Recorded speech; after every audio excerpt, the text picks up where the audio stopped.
Wait lang, may motor. Magluluto pala ako ngayon ng sa tanghal.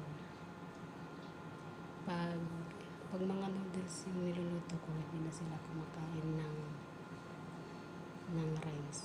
Ganun. Mga noodles, like pasta, spaghetti, ganyan. So, ayun. Sakto rin na ubusan sila ng bigas kaya tamang-tama lang din na noodles ngayon yung lulutuin ko.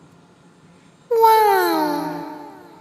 Naka-prepare na pala yung mga sangkap na gagamitin ko. Ito yan, ito tokwa, tapos shrimp sa hog niya. Tapos ito yung sotanghon noodles. Tapos yun lang. Tapos ito, itlog. Nalaga ko na pala ito mamaya pang ano ito, pang toppings.